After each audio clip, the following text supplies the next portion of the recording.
My spouse is emotionally immature. What do I do? That's our topic today, and believe me, this affects millions of people, especially in the West. We don't know how to really do feelings, so stay with us. If you have yet to subscribe, please hit the button. If you have a question, put it in the box. We will get to you as soon as possible. When you have an emotionally immature spouse, they go off in their anger, they're emotionally unregulated, sometimes you don't know what's going to happen, you feel like you're walking on eggshells. Well, what do you do about that?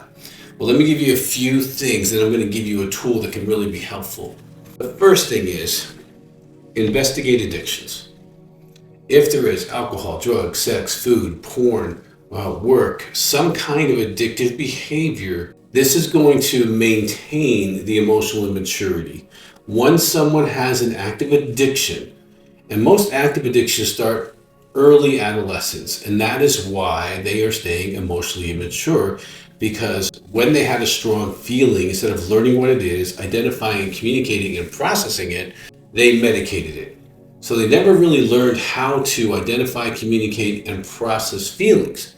So the addiction will keep them there. Even if you send them to counseling, they will still be disruptive and emotionally immature and unregulated, because the addiction is maintaining the emotional immaturity. So if you have any of those issues, you want to make sure those start getting addressed. Now, I've helped thousands of men and women who dealt with addictions and became emotionally literate, be able to communicate, be intimate, be regulated, and be able to identify and switch the feelings so they can not be controlled by their feelings anymore. Secondly, look at the parental history. If there's dysregulation, there is the ability to learn emotional dysregulation, just like there's the ability to learn how to do feelings. But if there's that in the parenting, the role modeling, you're going to have to look at those issues as well. Now, the one thing I found, and which is mostly the issue, now I have 4 degrees, and I'm not telling you to brag, I'm telling you because not one of them taught me how to identify and communicate feelings. Can you imagine getting a bachelor's, 2 masters, and a doctorate, and not one class on identifying and communicating feelings? 2 of those degrees are in counseling. I'm a licensed psychologist. I'm the executive director of Heart to Heart Counseling Center in Colorado Springs. And no one taught me how to do this. So I was sitting in a master's level class, and I realized they were not going to teach me. So I had to figure out how to identify and communicate and process feelings myself. And I did. But the lack of skills, like in my household, there was anger, really angry, and other. I can tell you that is how a lot of people grow up. They don't know what to do with their feelings. They've got 2 or 3 windows to process that, and every emotion goes into that window. Now, there is a process to be able to identify the multitude of feelings you have and open those slots up so that you can communicate those feelings. But it's a process of identifying feelings, communicating feelings, feeling feelings, and even being able to switch the feelings. Now, in the moments we have together, there's no way that I can get you emotionally mature, but I can tell you, I put together a book called Emotional Fitness. It's a 60-day guide.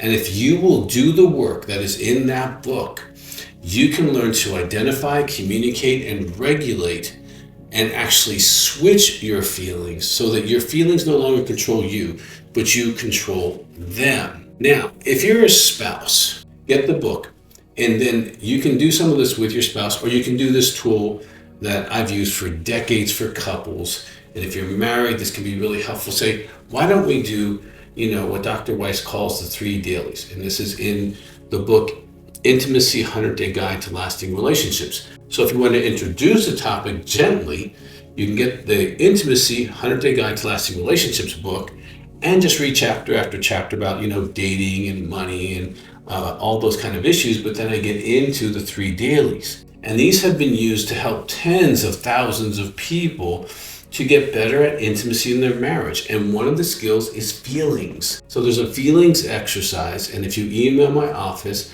at heart, H-E-A-R-T, the number 2, heart, H-E-A-R-T, at x like x-ray, c like cat.org, and they will send you the feelings list with the lines that I'm going to share with you here. At the top of the paper, there's 3 rules. Number 1, No examples about each other. So when you do the exercise, you don't talk about the feelings you have with each other. Number two, you maintain eye contact when you are sharing your feelings, which you'll be amazed at how many couples don't look each other in the eyes when they're talking to each other. And number three, there's no feedback. You're not allowed to go into the story with the other person. Now, if you want to share longer, that's fine, but they can't ask you questions and dig deeper and do all that. You have to be safe. So it provides a place for emotional safety so you can experiment. So there's two sentences. I feel blank when. I first remember feeling blank when. And just randomly put your finger on the paper. And whatever that paper, that feeling is on the paper, you do that feeling. In those two sentences, I feel calm when. I first remember feeling calm when. It's going to be under the age of 18. And you both do two of these a day. So he picks a feeling, he does two sentences. She picks a feeling, does two sentences. He picks a second one, she picks a second one. Then secondly, you can give two praises to each other. I really like, love, or appreciate this about you. And the other person says thank you. And then you want to pray. Or if you don't have a prayer life, you can start one. Or some kind of thanking God for your relationship. These principles have helped tens of thousands of couples rebuild and get some skills emotionally. Now, I highly recommend everybody go through the Emotional Fitness book. I've had people who had no real counseling issues, but they just didn't know how to identify or communicate their feelings.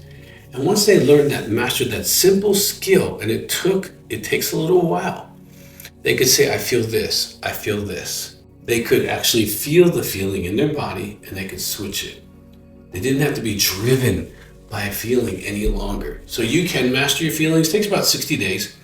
But if you will do the work, either one of you can have an incredibly emotionally mature relationship. So these are the things you can do as a spouse. You can't make your spouse do anything. But if you take them on this journey gently, they'll learn some skills. And if they like those skills, they can dig deeper and develop it so they can be an emotional champion. And I'm telling you, this is not a skill you learn in school or at work. Even most therapists don't know how to do feelings. So you want to be encouraged, take the journey yourself and get that done for you and your marriage. If you haven't subscribed, please do that. If you have a question, put it in the box. And we have so many helpful YouTube videos out there. Please take advantage of all that. If you need anything, call us at the Counseling Center, Heart to Heart Counseling Center, 719-278-3708, or shoot us an email. And we really do want you to have the best emotional life possible.